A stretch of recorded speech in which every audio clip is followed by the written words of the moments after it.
नमस्कार, भव्य भारत न्यूज में आप सभी दर्शकों का स्वागत है। जीवन में लावण्य नहीं और माधुर्य नहीं तो जीवन जीकर करेंगे क्या। कमोबेश ये सोच शायद उन सभी की होती है जो बिंदास जीवन जीते हैं। खाने में नमक की मात्रा कम हो तो कोई फर्क नहीं पड़ता, अगर चीनी की मात्रा अधिक या कम हो तो कोई फर्क नहीं पड़ता, लेकिन इसका एक उम्र होता है। एक उम्र के बाद यही चीज़ें वात पित्त और कफ को बिगाड़ देती हैं और वात पित्त कफ का जो संतुलन है वो बिगड़ जाता है। इसके बाद शरीर रुग्णावस्था में पहुंच जाता है और ऐसे में आपको एक योग्य वैद्य की ज़रूरत पड़ती है जो आपका नब्ज टटोल सके। वैद्यराज लक्ष्मण दास रतन जी भारद्वाज फिर हम सभी के बीच हैं। महाराज, आपसे और आपके आयुर्वेद से कई लोगों की सहानुभूति भी है, कई लोग उसको चाहते हैं एडॉप्ट करना, लेकिन कई लोग ऐसे भी हैं जिनको समझ में नहीं आती है बात कि आयुर्वेद क्या है, वो उससे नफरत भी करते हैं। पहली वीडियो जो हमने बनाई थी उससे बहुत सारी उसमें शिकायतें भी हैं और कुछ लोगों ने उसकी तारीफ भी की है। तो एक एक करके हम पहले उन सवालों को लेंगे और आपसे जानेंगे कि आखिर उनकी शिकायत क्या जायज़ है। तो शुरू करेंगे हम उन शिकायतों से। सबसे पहले जो आप लोगों ने कमेंट में लिखा है, ताकि आप लोगों को पता चल सके कि जो चीज़ें आप लोगों ने कही है क्या वो वास्तव में सही है, क्या आयुर्वेद पे वो लागू होता है, या फिर आपकी नादानी है जो आयुर्वेद को आप लोग कोसते हैं। तो गुरुदेव, जनता ने जो सबसे पहले सवाल किया है कमेंट बॉक्स में, उसमें सबसे पहले है कि बाबा जी का इलाज काफ़ी महंगा है। इस पे आपका क्या कहना है? सब झूठ है। जितना पैसा ये टेस्टों में लगाते हैं उतने पैसे में ही आदमी ठीक हो जाता है। टेस्टों में जी, किसी भी रोग के टेस्ट में पूरी बीमारी नहीं आती। डॉक्टरों ने अपनी जर्नल ले जाओ, उसको देख के फिर वो दवाइयाँ देते हैं, लाभ मिले ना मिले उनकी जिम्मेदारी नहीं है। मेरे पास सबकी जिम्मेदारी है। जो परहेज करेगा मैं उसको दवाई देता हूँ, जो परहेज नहीं करे उसको मैं दवाई नहीं देता। मैं पहले पूछता हूँ कि भैया पढ़ लो, ये परहेज कर सकते दवाई ले लो, परहेज नहीं कर सकते मैं दवाई नहीं दूंगा, क्योंकि जड़ी बूटी हैं। यदि परहेज करते हैं तो अमृत है, परहेज नहीं करते तो मिट्टी है। जी, दूसरा सवाल हो सकता है आपको शायद विचलित कर दे या बुरा भी लगे, लेकिन पूछना हमारा फ़र्ज है, पत्रकारिता का फ़र्ज है, जो हम आपसे निवेदन करेंगे कि उसका भी आप जवाब दीजिए। मैं हूबहू पढ़ रहा हूँ वही जो कमेंट में आया है। ये सबसे बेकार आदमी हैं, झूठ बोलते हैं, मैं इनके पास गया था, इनके चक्कर में न फंसे। देखिए, जिन्होंने जाली डिग्रियाँ ले रखी हैं डॉक्टरों ने, वो आके इस कमेंट को करेंगे, क्योंकि उनको अपने आप तो तजर्बा है नहीं। मशीनों से पूछेंगे, माँ बाप की हिस्ट्री पूछेंगे, दादा दादी नाना नानी चले। यहाँ ऐसा कुछ नहीं चलता। यहाँ का नियम है, रात 10 बजे तक खा पी के दातन कूड़ा करके बड़ी इलायची मुंह में रख के चूसते रहें। जब तक मैं नाड़ी परीक्षण नहीं करूँ तब तक एक बूंद भी पानी मुंह में नहीं जाना चाहिए, ना कुछ खाना। नब्ज देख के 5 सेकंड में बताता हूँ फलाने हिस्से में ये रोग है, और उसी टाइम प्रूफ करके भी दिखा देता हूँ। अगला सवाल लेते हैं, वो है बाबा ठग हैं, मैं इनसे मिला हूँ। यहाँ पे ठगी कोई नहीं है। दवाइयों का पैसा है, जड़ी बूटियाँ हैं। ये कोबरे सांप का जहर, बिच्छू का जहर, केमिकल या मरे हुए जानवर का हड्डी का चूरा नहीं है कि आप जेब में डाल के ले जाओ। जिसको दवाई दी जाती है 15 से 20 किलो की होती है, वो बीमारी के हिसाब से दी जाती है, तो उसका तो पैसा लेना है, वो तो फ्री में नहीं मिलेगी। चौथा सवाल है, मैं 20,000 रुपये की दवा लाकर देखा, कोई फ़ायदा नहीं हुआ। जब आप परहेज नहीं करेंगे, चाय पिएंगे, एसी में सोएंगे, फ्रिज में रख के खाएंगे, लाभ कहाँ से होगा। मैं तो साफ कहता हूँ कि फ्रिज, एसी, कूलर, पंखा कुछ नहीं चलता मेरे इलाज में। नॉर्मल खाना चलता है, सब्जी में छौंक नहीं लगता। खाना खाते समय 2 गिलास गर्म पानी, लहसुन प्याज अदरक का रस मिला के पिएंगे तो दवाई अमृत है। यदि आप खाना खाते समय पानी नहीं पिएंगे, पानी पिएंगे घंटे 1.5 घंटे के बाद, तो आपको कुछ नहीं मिलेगा, मिट्टी है दवाइयाँ। एक सवाल आया है कि मैं भी इनके पास यानी कि आपके पास उपचार के लिए गया था 2014 में। नारी परीक्षण में बाबा माहिर हैं मुझे आश्चर्यजनक लाभ हुआ था। देखिए, नाड़ी परीक्षण में पैर के तलुए से सिर के बाल तक की MRI, CT scan, X ray, ultrasound, ECG, sonography सब 5 सेकंड में हो जाते हैं। फिर उसके बाद दवाइयाँ जो दी जाती हैं, परहेज करेंगे तो अमृत है। जिस दिन आएंगे उसी दिन 20% आराम से मिल जाता है। और जिसका बहुत भयंकर रोग है, जैसे कैंसर का है, जिसको 90% तक कैंसर पहुंच गया, उसको भी 5 से 10% आराम मिलता है। जिसको हफ्ते में 2 बार डायलिसिस करते हैं, उसका उसी दिन डायलिसिस बंद हो जाता है। जो गठिए का अपने हाथ से रोटी नहीं खा सकता, अपने आप चल फिर नहीं सकता, वॉकर के सहारे चलाते हैं या पकड़ के चलाते हैं, वो उसी दिन नॉर्मल चलना शुरू कर देता है।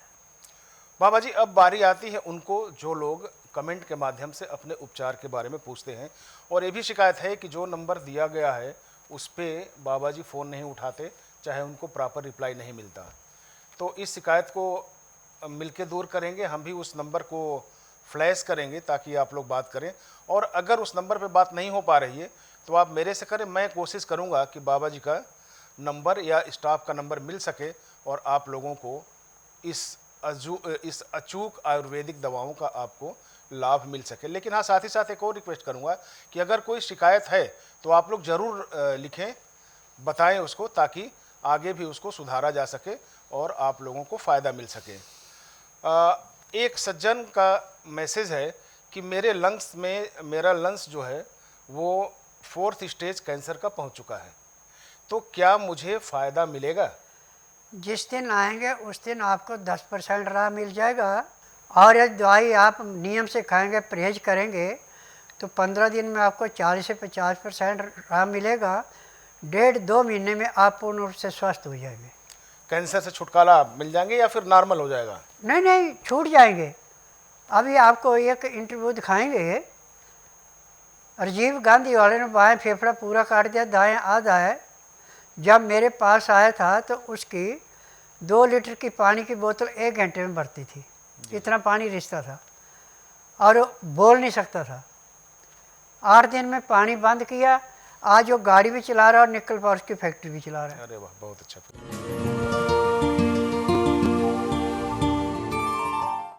मेरा नाम सुरेंद्र सैनी, मैं आया हूँ पीतमपुरा से। मेरा इलाज चल रहा था राजीव गांधी कैंसर इंस्टीट्यूट से। उन्होंने मेरा ऑपरेशन किया लेफ्ट चेस्ट का। चेस्ट में आ गई दिक्कत, सांस लेने में दिक्कत आ रही थी मेरे को। सांस की नली में से चेस्ट में इन्फेक्शन हो गया। इन्फेक्शन की वजह से मेरे को चक्कर आने लगे, चक्कर आते आते गिर जाता था मैं। कैंसर डिक्लेयर हो गया था 1 महीने बाद, तुरंत ऑपरेशन करा लिया। ऑपरेशन ठीक नहीं हो पाया था। ऑपरेशन में जो सांस की नली उन्होंने जोड़ी थी दूसरे फेफड़े से, वो नली ठीक नहीं जुड़ी, वहाँ पे थोड़ी लीकेज रहेगी। अलग से उन्होंने ग्लू डाला था मेरे को यहाँ पे चेस्ट में, गले में ग्लू डाला था, लेकिन ग्लू वो बाहर आ गया 15 दिन के बाद ही। फिर मैंने इनका टीवी में प्रोग्राम देखा, बाबा जी का प्रोग्राम देख के मैं इनके पास आया।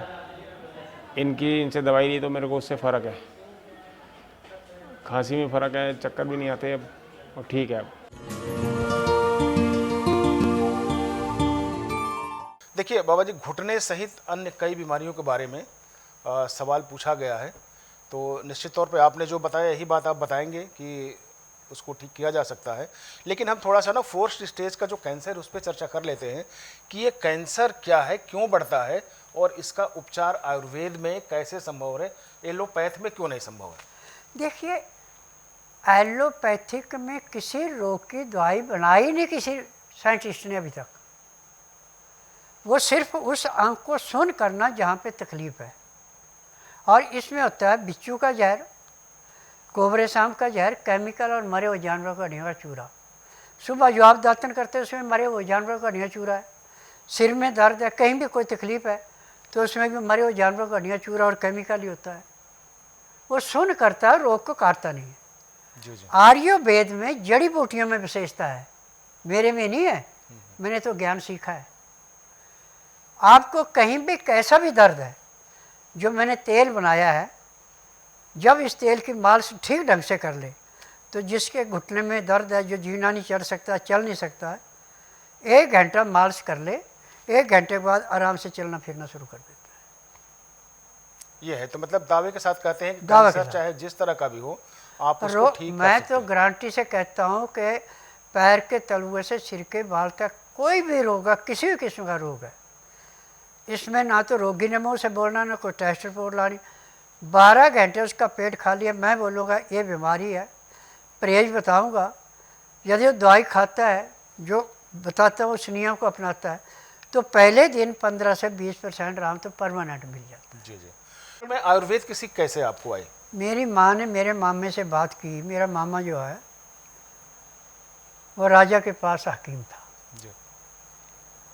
तो उसने कहा कि मैं इसको अपने पास ले जाता हूँ और मैं अपनी विद्या भी सिखाऊंगा और इसको जीवन दान भी दूंगा, अब कोई नहीं इसके ऊपर हाथ उठाएगा। तो वहाँ जा कर के और मेरे में चाहना बहुत थी कि मैं बैठता नहीं था, कुछ ना कुछ करता रहता था। तो सबसे पहले तो जंगल में जाके जड़ी बूटियों की पहचान कराना शुरू कराई, फिर उसके बाद कैसे उखाड़नी है वो बताया, फिर नक्षत्रों का हिसाब बताया, फिर शुक्ल पक्ष कृष्ण पक्ष का हिसाब बताया कि शुक्ल पक्ष में हम दवाई निकालते हैं, यदि किसी को इमीडिएटली देनी तब तो निकाल के दे दो, हमने लंबे समय के लिए देनी तो कृष्ण पक्ष में निकालनी पड़ेगी। फिर इसमें भी नक्षत्र हैं, इन नक्षत्रों में निकालनी जाएगी, वो दवाई ख़राब नहीं होती। और नक्षत्रों के अलावा निकाली जाती है उसमें थोड़ा बहुत फ़र्क रहता है। अब इसमें 1935 में जबकि मैं 8 साल का था, जी जी। मुझे नाड़ी सिखाना शुरू किया और मुझे 1938 में 60% नाड़ी का प्रश्न आ गया। अरे वाह। बहुत खुश हुए। फिर उन्होंने सबसे पहले मरीज़ मेरे को दिखाना, फिर बाद में देखना, फिर जो मैंने बताना कि मुझे ये चीज़ का पता लगा, फिर वो देखते थे। 1940 में मुझे 60% पता लग गया। फिर उन्होंने कहा कि अब आप खुल के इका करो और अपने आप कम मरीजों को देखते हैं, मेरे से ज़्यादा दिखाते थे। अब उसके बाद जड़ी बूटियाँ निकालनी, धोनी, सुखानी, सारा काम करना, फिर दवाई का कहना कि चलो आप ही दवाई दो। अब जब 8 साल से बाबा जी एक सवाल और उठता है कि जब 8 साल से आप नाड़ी परीक्षण में आ गए हाँ, तो स्कूल जाना बिल्कुल बंद हो गया होगा? स्कूल तो हमारे टाइम पे थे ही नहीं। जी जी। यदि हम घर से स्कूल में जाते तो हमारे घर से 50 मील था दूर, 50 मील होते थे सड़कों में, 1760 गज का 1 मील होता था। जी जी। कौन आएगा कौन जाएगा 50? अच्छा, वहाँ पे उन्होंने अपने आप ज़मीन पे रेते पे उंगलियों से लिखाना कि चीज़ ऐसे लिखो, ये चीज़ ऐसे लिखो, तो थोड़ी बहुत हिंदी सिखाई थी, अक्षर लिखने सिखाए थे, परंतु स्कूल में नहीं। आयुर्वेदिक ग्रंथों का भी ज्ञान आपके पास? हाँ, अब ज्ञान निर्घाटू, उनसे मैंने बहुत चीज़ें प्राप्त की हैं। अब मैंने 8 किताबें तो लिखी हैं पेड़ पौधों पे, जड़ी बूटियों पे। बहुत अच्छा। एक किताब लिखी मैंने गौआंक पे और एक किताब लिखी है मैंने योग पे। और इनमें मैंने सारी चीज़ वही लिखी है जो कि मेन है, जो कहानी बना के लिखी वो मैंने नहीं लिखी है। नहीं, आपका प्रकृति से सीधा संपर्क रहा है ना? प्रकृति से तो पेड़ पौधे से लेके यानी जड़ से लेके और बिल्कुल एक पत्ते तक का आपका संबंध रहा है, तो वो अनुभव ज़्यादा काम करता है वही सबसे ज़्यादा करता है। बनस्पत की पढ़ाई लिखाई से, बस ये माने रखता है। आज के जो वैद्य हैं जो पढ़े लिखे हैं वो उनके पास कई चीज़ें आती है जो पेशेंट को हिप्नोटाइज करते हैं, लेकिन हमने देखा है यहाँ पे कि उस तरह की कोई चीज़ नहीं है। सिंपल सा आपका आश्रम है, मंदिर है, और मंदिर में उसी तरह से खर पतवार बिखरे हुए हैं और लोग आते हैं, और आप लाइट का भी कमोवेश प्रवेश नहीं करते, इस्तेमाल नहीं करते, बल्कि आप अंधेरे में या दिखने लायक लाइट में भी आप परीक्षण अपना करते हैं और लोगों को फ़ायदा होता है। ऐसा हमने अपने आँखों से देखा है। अब हम चलते हैं, कुछ सवाल लेंगे और फिर महत्वपूर्ण सवाल पर आएंगे कि वो रोग क्या है और उस रोग के बारे में आप बाबा जी कैसे उसकी दवा करते हैं। तो बाबा जी, हम आज आपसे जानना चाहेंगे कि जैसे छोटी छोटी बीमारियां हैं जिसके लिए लोग परेशान हो जाते हैं, तुरंत भाग के हॉस्पिटल में जाते हैं और कम से कम 10-20 हज़ार रुपये दे के चले आते हैं। नज़ला हुआ, सांस की परेशानी हो गई, आँख के नीचे मस्सा हो गया, बच्चा कहीं गिर गया, कट गया, सर दर्द करने लगा, अचानक फीवर हो गई। तो इन सब के बारे में आप कुछ दर्शकों को बताएं ताकि वो घर बैठे ही इस नुस्खे को अपना सके देखिए, और उनको सिर लाभ मिल में सके।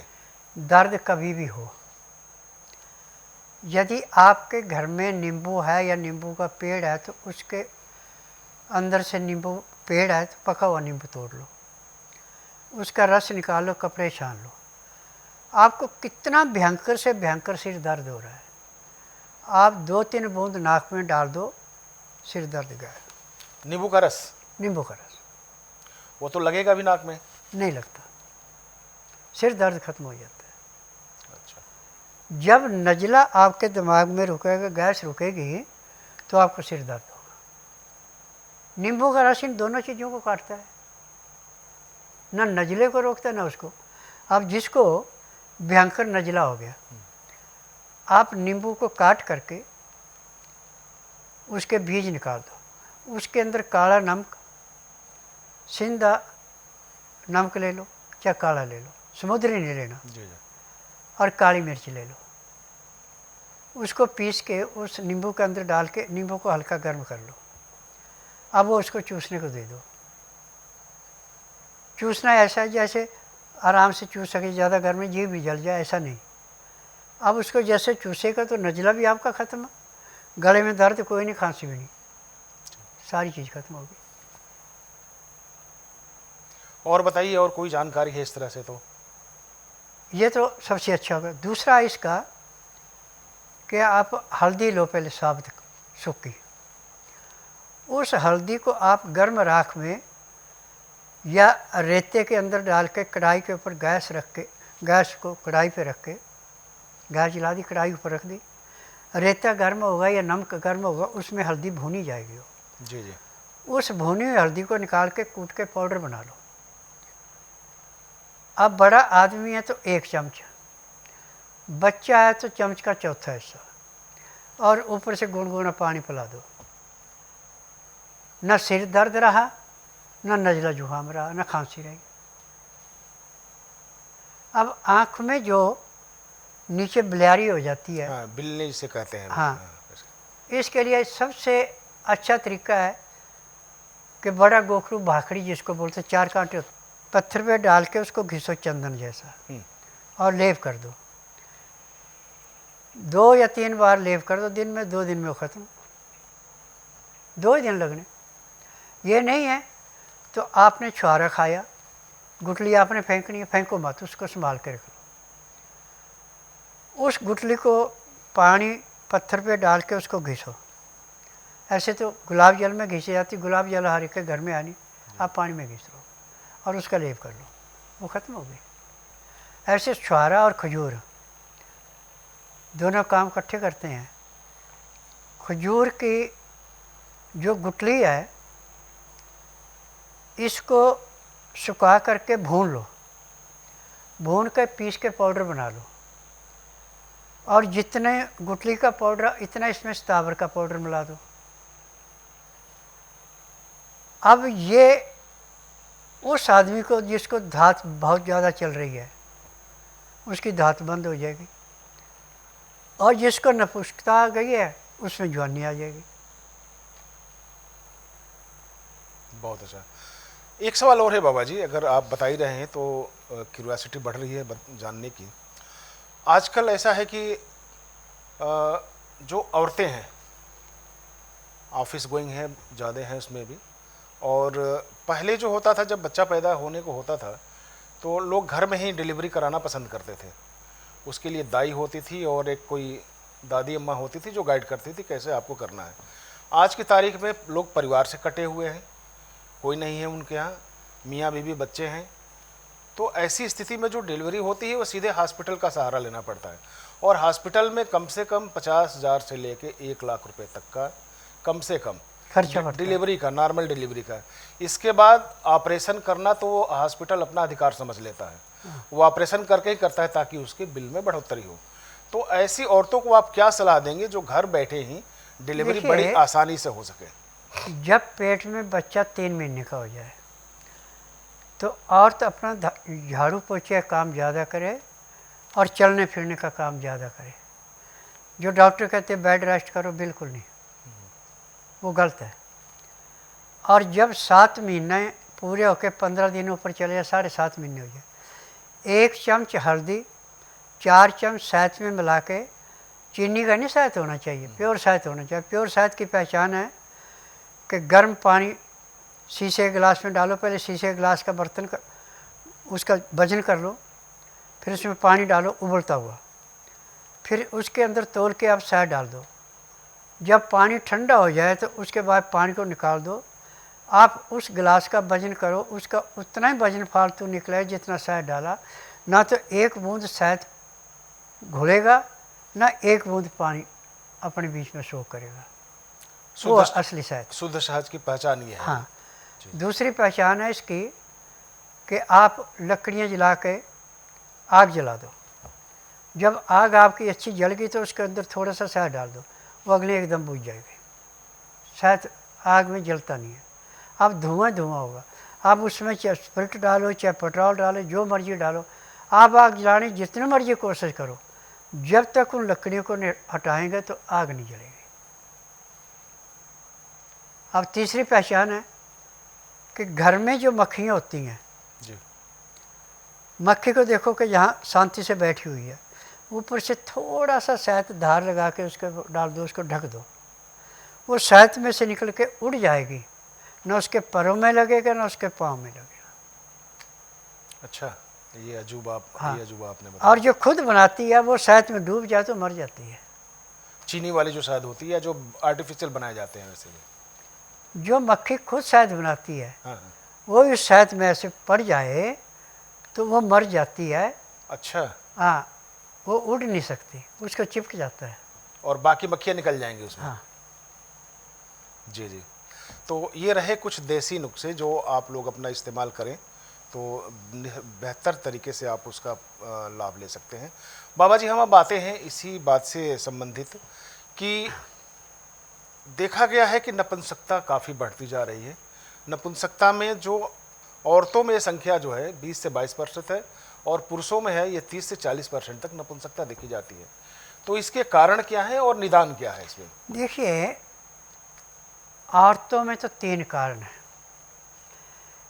यदि कमर में उसने प्लास्टिक ले रखी है तो ट्यूबों में सिस्ट बन जाएंगे, यूट्रस में रसौड़ी बनेगी, अब अंडा पूरा नहीं बनेगा। और दूसरा कारण है कि जब इसको मासिक धर्म आता है तो ठंडा पानी, फ्रिज की चीज़ कोई नहीं खानी चाहिए, वो नुकसान करती है।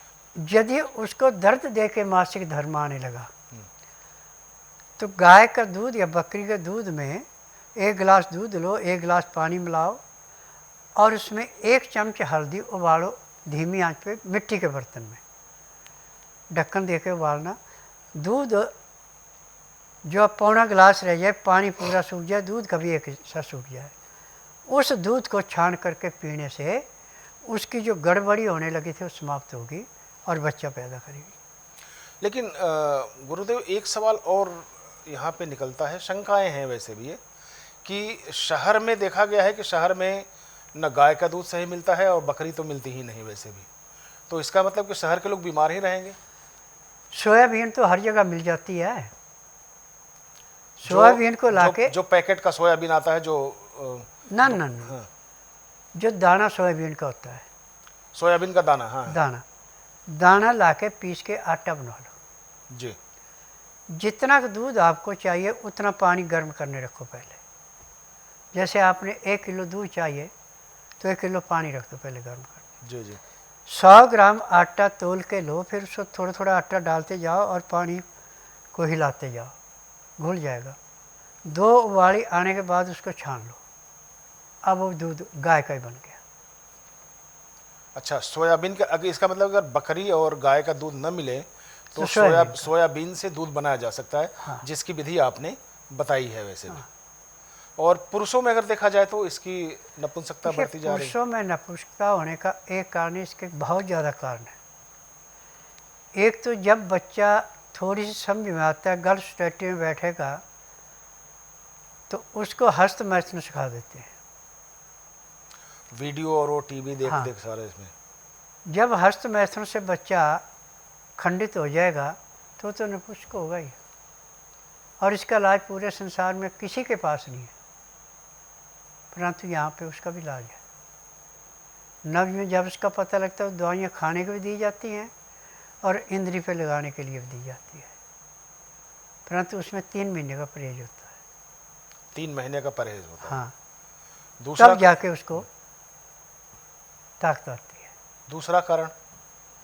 दूसरा कारण है उसका गलत खान पान, तली हुई चीज़ें, मैदे की चीज़ें। यदि इनको आप खा रहे हैं और एसी में सो रहे हैं, फ्रिज में रख के खा रहे हैं, तो आपको कभी लाभ नहीं होगा। इन सब चीज़ों का त्याग करना पड़ेगा, तब जाके लाभ होगा। एसी में अमोनियम गैस है, फ्रिज में जो चीज़ों को ठंडी करती है अमोनियम गैस है। जब ऑक्सीजन की जगह वो जाएगी तो खून साफ होगा ना, कहाँ से रोग कटेगा? रोग तो तभी कटेगा जब ऑक्सीजन पूरी मिलेगी। और इसके लिए टेम्परेरी उपचार है कि जो पुराने से पुराना पेड़ पीपल का मिल जाए आपको, उसके बाहर से छाल जो अपने आप निकलना शुरू हो जाती है, वो छाल कम से कम आपके पास आधा किलो होनी चाहिए। जी जी।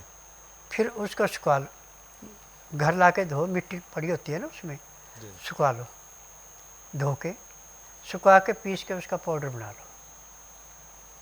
उसके अंदर जैसे 50 ग्राम आपके छाल का पाउडर है, 50 ग्राम उसमें अश्वगंध, नगौरी और स्थावर, ये 2 चीज़ें पीस के मिला दो जी।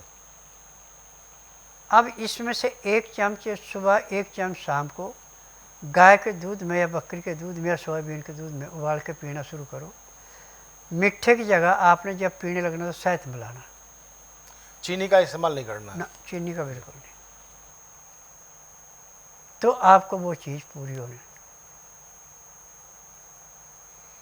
ऐसे जोड़ों की जब शादी होती है तो कुल मिला के नपुंसकता ही हाथ लगती है और औरतों के बच्चा नहीं होते, जिसके नाम पर अगर हम देखे जाए तो एलोपैथ में बहुत सारे हॉस्पिटल्स खुले हुए हैं, बहुत सारे लोग धंधा अपना रखे हैं। और देखिए, जब सब जगह आदमी हार जाता तब मेरे पास आता है, बीमारी चाहे कोई भी है। अब जिसको औरत को कह दिया कि आप संतान पैदा नहीं कर सकती, मर्द को कह दिया आपके शुक्राणु नहीं है, तो हम क्या कहें? बिल्कुल। ना हम पैदा कर सकते। और यहाँ की दवाई खिलाने के बाद आज उनके 2-2, 3-3 बच्चे हैं। मैं 1980 में दिल्ली में आया था और आज तक मैं कम से कम 60,000 परिवार ऐसे जिनको इस संतान ने 2-2, 3-3 दिलाई है। जी जी। तो ठीक है, आपने जो अभी जानकारी दी है वो काफ़ी हमारे दर्शकों के लिए महत्वपूर्ण है। और भी जो क्रॉनिकल डिजीज़ हैं और भी जो आज की बीमारियां हैं उसको लेकर हम बहस करेंगे और कोशिश करेंगे कि आपसे हम बाबा जी आपसे जानकारी लें और अपने दर्शकों तक पहुंचाएं, ताकि आप और हमारे दर्शकों के बीच एक संपर्क बना रहे। उनके जो सवाल हैं आप उनके जवाब दें और आपसे वो फ़ायदा लेते रहें। यही हमारी प्रकृति का भी नियम है और आप जैसे योगियों का भी यही धर्म है कि अपने ज्ञान को आप लोगों में बांटिए ताकि वो उससे लाभ ले सके। आपका बहुत बहुत धन्यवाद। आप लोगों का भी बहुत बहुत धन्यवाद।